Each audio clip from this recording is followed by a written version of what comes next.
ಮಾಧ್ಯಮ ಮಿತ್ರರಿಗೆ ಮೊಟ್ಟ ಮೊದಲನೇದಾಗಿ ನಮಸ್ಕಾರ ಸಲ್ಲಿಸುತ್ತಾ, ಈಗಾಗಲೇ ನಮ್ಮ ಕರ್ನಾಟಕ ಯೋಗ ಮಾಸ್ಟರ್ಸ್ ವೆಲ್ಫೇರ್ ಅಸೋಸಿಯೇಷನ್ ಇದರ ಧ್ಯೇಯ ಮತ್ತು ಉದ್ದೇಶ ಈಗ ತಿಳಿಸಿದ್ದೇವೆ. ಯೋಗ ಅನ್ನೋದು ಈಗಾಗಲೇ ಗೊತ್ತಿದೆ ನಮಗೆಲ್ಲ, ಜೋಡಿಸುವುದು ಸೇರಿಸುವುದು ಅಂತ. ಸುಮಾರು 4000 ವರ್ಷಗಳ ಇತಿಹಾಸ ಇರತಕ್ಕಂಥ ಈ ವಿದ್ಯೆ ಬೇರೆ ಬೇರೆ ರೀತಿಯಲ್ಲಿ ಬೇರೆ ಬೇರೆ ಯೋಗ ಮಾಸ್ಟರ್ಗಳು ಅಲ್ಲಲ್ಲಿ ಅವರಲ್ಲಿ ಸೀಮಿತವಾಗಿ ಅಭ್ಯಾಸ ಮಾಡ್ತಿದ್ರು. ಈಗ ನಮ್ಮ ಈ ಅಸೋಸಿಯೇಷನ್ ಮಾಡಿದ ಮೇಲೆ ಈ ತಾಲೂಕು, ಜಿಲ್ಲಾ ಮತ್ತು ರಾಜ್ಯ ಹಂತದಲ್ಲಿ ಅವರನ್ನೆಲ್ಲ ಒಂದು ಕಡೆ ಕ್ರೋಢೀಕರಿಸಿ ಅವರಲ್ಲಿ ಇರತಕ್ಕಂಥ ವ್ಯಕ್ತಿತ್ವ ಇರ್ಬೋದು ಅಥವಾ ವಿಚಾರ ಇರ್ಬೋದು ಅದರ ವಿನಿಮಯ ಮಾಡಿಕೊಳ್ಳುವಂಥದ್ದು. ಅದರ ಜೊತೆಗೆ ಯಾರೆಲ್ಲ ಅದರಲ್ಲಿ ಪರಿಪೂರ್ಣ ಇನ್ನೂ ಸಹ ಆಗಿಲ್ಲ ಅವರಿಗೆ ವಿಶೇಷವಾದ ಜ್ಞಾನ ಕೊಡತಕ್ಕಂತಹ ಒಂದು ಕೆಲಸವನ್ನು ನಮ್ಮ ಈ ಸಂಸ್ಥೆ ಮಾಡ್ತದೆ. ನೋಂದಣಿ ಆಗುತ್ತೆ, ನೋಂದಣಿ ಆದಮೇಲೆ ಅವರಿಗೆ ID ಕಾರ್ಡ್ ಇಶ್ಯೂ ಮಾಡ್ತೀವಿ. ಇದರ ಜೊತೆಗೆ ಯೋಗ ವಿದ್ಯಾರ್ಥಿಗಳಿಗೆ ರಾಷ್ಟ್ರ ಅಂತಾರಾಷ್ಟ್ರೀಯ ಮಟ್ಟದಲ್ಲಿ ಅವರನ್ನು ಕರೆದುಕೊಂಡು ಹೋಗುವಂಥ ವ್ಯವಸ್ಥೆ, ಅವರ ರಕ್ಷಣೆ ಮಾಡುವಂಥದ್ದು. ಅದರ ಜೊತೆಗೆ ಯೋಗ ಶಿಕ್ಷಕರಿಗೆ ಒಂದು ವೇದಿಕೆಯನ್ನು ಕಲ್ಪಿಸಿಕೊಡುವಂತಹ ಉದ್ದೇಶ ನಮ್ಮದು. ಬೇರೆ ಬೇರೆ ಕಡೆ ಯೋಗಾಸನ ಸ್ಪರ್ಧೆ ನಡೀಬಹುದು, ನಮ್ಮ ಈ ಅಸೋಸಿಯೇಷನ್ ಮೂಲಕ ಅವರನ್ನು ಅಲ್ಲಿಗೆ ಡೆಪ್ಯೂಟ್ ಮಾಡತಕ್ಕಂಥ ಕೆಲಸ ನಾವು ಮಾಡ್ತೀವಿ. ಆದ್ದರಿಂದ ಎಲ್ಲ ಯೋಗ ಶಿಕ್ಷಕರನ್ನು ಒಂದು ಕಡೆ ಕ್ರೋಢೀಕರಿಸಿ ಅವರನ್ನು ಈ ಒಂದು ವೆಲ್ಫೇರ್ ಅಸೋಸಿಯೇಷನ್ ಅಡಿಗೆ ಬರುವಂತ ಮಾಡುವಂಥ ಉದ್ದೇಶ ನಮ್ಮದು. ಆದ್ದರಿಂದ ಒಂದು ಶಕ್ತಿ ಬಂದ ಹಾಗೆ ಆಗುತ್ತೆ. ಈ ನಿಟ್ಟಿನಲ್ಲಿ ಒಕ್ಕೂರಲಿನಿಂದ ಎಲ್ಲ ಯೋಗ ಶಿಕ್ಷಕರು ಮಾತಾಡಿದಾಗ ಅದು ಸರ್ಕಾರದ ಮಟ್ಟಕ್ಕೆ ಮುಟ್ಟುತ್ತೆ. ಅಲ್ಲಿರತಕ್ಕಂಥ ಏನು ಪ್ರಯೋಜನಗಳಿರ್ಬೋದು ಅಥವಾ ಕಾರ್ಯಕ್ರಮಗಳಿರ್ಬೋದು ಅದನ್ನೆಲ್ಲ ಎಲ್ಲರಿಗೂ ಹಂಚುವಂಥ ಕಾರ್ಯಕ್ರಮವನ್ನು ನಾವು ಈ ಅಸೋಸಿಯೇಷನ್ ಮಾಡ್ತೀವಿ ಅಂತ ಹೇಳ್ತಾ ನಿಮ್ಮೆಲ್ಲರ ಸಹಕಾರನ ಕೋರ್ತಾ ಇದ್ದೇನೆ. ಜೈ ಹಿಂದ್. ಹೊಸದಾಗಿ ಪ್ರಾರಂಭ ಆಗಿರುವಂತಹ ಕರ್ನಾಟಕ ಯೋಗ ಮಾಸ್ಟರ್ಸ್ ವೆಲ್ಫೇರ್ ಅಸೋಸಿಯೇಷನ್. ಯಾಕಂದ್ರೆ ಯಾವುದೇ ಒಂದು ಸಂಸ್ಥೆಯಲ್ಲಿ ನಾವು ಸದೃಢವಾಗಿರ್ಬೇಕು ಅಂತ ಹೇಳಿದ್ರೆ ಅಸೋಸಿಯೇಷನ್ ತುಂಬಾ ಮುಖ್ಯ. ಇಲ್ಲಿ ನಮ್ಮ ಎಲ್ಲ ಯೋಗ ಬಂಧುಗಳಿಗೆ ಯಾವುದಾದ್ರೂ ಒಂದು ರೀತಿಯಲ್ಲಿ ಅವರಿಗೆ ಸಪೋರ್ಟ್ ಬೇಕು, ಕರ್ನಾಟಕದ ಸರ್ಕಾರದಿಂದಾಗಲಿ ಭಾರತ ಸರ್ಕಾರದಿಂದಾಗಲಿ. ಹಾಗಾಗಿ ಈ ಅಸೋಸಿಯೇಷನ್ ನಾವು 1960ರ ಅಡಿಯಲ್ಲಿ ಕಾಯ್ದೆಯಲ್ಲಿ ರಿಜಿಸ್ಟ್ರೇಷನ್ ಮಾಡಿದ್ದೀವಿ. ಇನ್ನು ಮುಂದೆ ಇದು ಅದ್ಭುತವಾಗಿ ಕರ್ನಾಟಕದಲ್ಲಿ ಎಲ್ಲ ರೀತಿ ಕಾರ್ಯಕ್ರಮಗಳನ್ನ ಚಾಲ್ತಿಯಲ್ಲಿ ತಗೊಂಡ್ಬರ್ತೀವಿ. ಈಗ ನಮ್ಮ ವೆಂಕಟೇಶ್ ಹೇಳಿದಾಗ ಎಷ್ಟು 33 ಜನ ನಾವೆಲ್ಲರೂ ಸಂಘಟನೆ ಮಾಡಿ ಕೆಲಸ ಮಾಡ್ತಾ ಇದ್ವಿ. ಕರ್ನಾಟಕದ ಎಲ್ಲ ಯೋಗ ಬಂಧುಗಳನ್ನ ಒಗ್ಗೂಡಿಸ್ಬೇಕು ಅಂತ, ಯೋಗಕ್ಕೆ ಏನೇನು ಮಾನ್ಯತೆಗಳು ಬೇಕು ಅದೆಲ್ಲ ಸಿಗ್ಬೇಕು ಅಂತ ವಿಶೇಷವಾಗಿ ಈ ಒಂದು ಯೋಜನೆಯನ್ನ ನಾವು ಮಾಡ್ತಾ ಇದ್ವಿ. ಇಲ್ಲಿ ಎಲ್ಲ ವಿಭಾಗದಲ್ಲೂ ನಾವು ಕಾಂಪಿಟೇಷನ್ಸ್ ಇರ್ಬೋದು, ಎಕ್ಸಾಮಿನೇಷನ್ಸ್ ಇರ್ಬೋದು, ಸೇವೆ ಇರ್ಬೋದು, ಎಲ್ಲ ರೀತಿಯಲ್ಲಿ ಜನಗಳಿಗೆ ಆರೋಗ್ಯವೇ ಸಂಪತ್ತು ಅನ್ನೋ ಅಡಿ ಮಾತಾಡ್ಬಾರ್ದಲ್ಲಿ ಅಲ್ಲ ಸರ್, ಒಂದು ನಿಮಿಷ.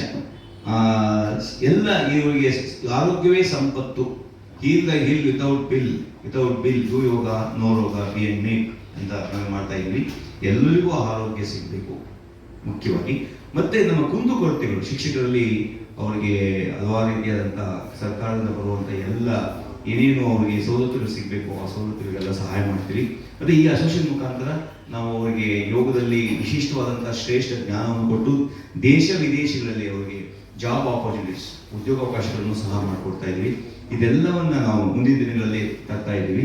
ಹಾಗಾಗಿ ನೀವು ಪತ್ರಿಕಾ ಮಾಧ್ಯಮದಲ್ಲೆಲ್ಲ ಪ್ರಕಟಿಸಿ ನಮ್ಮ ಎಲ್ಲ ಈ ಕರ್ನಾಟಕದ ಎಲ್ಲ ಯೋಗ ಬಂಧುಗಳು ಇದರಲ್ಲಿ ಮೆಂಬರ್ ಆಗಬೇಕು ಅನ್ನೋದು ನಮ್ಮ ಮುಖ್ಯ ಉದ್ದೇಶ. ಹಾಗೆ ಇದನ್ನು ಸಂಪೂರ್ಣವಾಗಿ ಮಾಡಬೇಕು ಅಂತ ನಾನು ಕೇಳ್ಕೊಳ್ತೀನಿ. ನಂತರ ನಮ್ಮ ಗಣೇಶ್ ಜಿ ಅವರ ಬಗ್ಗೆ ಮಾತಾಡ್ತಾರೆ. ನಂತರ ನಮ್ಮ ಸಂಸ್ಥೆಯ ಪ್ರಧಾನ ಕಾರ್ಯದರ್ಶಿಗಳಾದಂತಹ ಗಣೇಶ್ ಅವರು ಈ ಸಂಸ್ಥೆಯ ಉದ್ದೇಶಗಳು ಹಾಗೂ ವೈಶಿಷ್ಟ್ಯಗಳನ್ನ ಹೇಳಬೇಕು ಅಂತ ನಾನು ಕೇಳ್ತೀನಿ. ಎಲ್ಲರಿಗೂ ನಮಸ್ಕಾರ. ಕರ್ನಾಟಕ ರಾಜ್ಯ ಮಾಸ್ಟರ್ ವೆಲ್ಫೇರ್ ಅಸೋಸಿಯೇಷನ್ ಈ ಒಂದು ಸಂಸ್ಥೆ ಕರ್ನಾಟಕದ ರಾಜ್ಯ ಎಲ್ಲ ಯೋಗ ಮಾಸ್ಟರ್ಗಳ ಒಂದು ಕನಸಾಗಿತ್ತು. ಏಕೆಂತ ಹೇಳಿದ್ರೆ ಈ ಒಂದು ರಾಜ್ಯದಲ್ಲಿ ಇಂಥ ಒಂದು ಸಂಸ್ಥೆ ಸ್ಥಾಪನೆ ಆಗಬೇಕು ಅಂತ ಸುಮಾರು ವರ್ಷಗಳಿಂದ ಒಂದು ಕನಸನ್ನ ಕಂಡಿದ್ರು.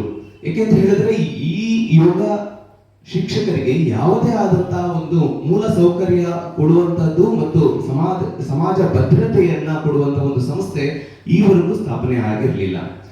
ಅವರೆಲ್ಲ ಕನಸು ಇವತ್ತು ನನಸಾಗಿದೆ ಅಂತ ಹೇಳಿಕೆ ಇಷ್ಟಪಡ್ತೇನೆ.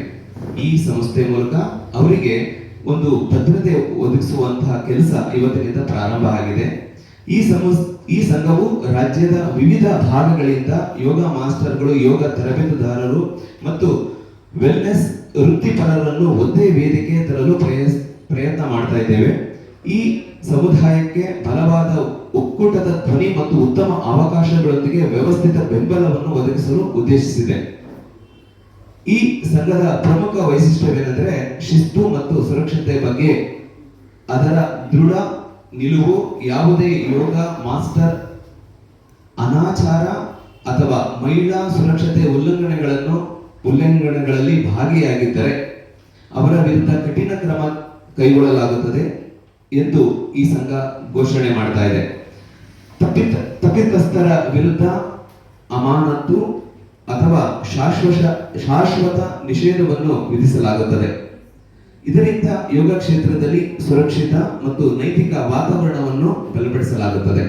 ಇಂತಹ ಅಮೂಲ್ಯವಾದಂತಹ ಉದ್ದೇಶಗಳನ್ನ ಇಟ್ಕೊಂಡು ಈ ಸಂಸ್ಥೆಯನ್ನ ಇಂದಿನಿಂದ ನಾವು ಅಧಿಕೃತವಾಗಿ ಪ್ರಾರಂಭ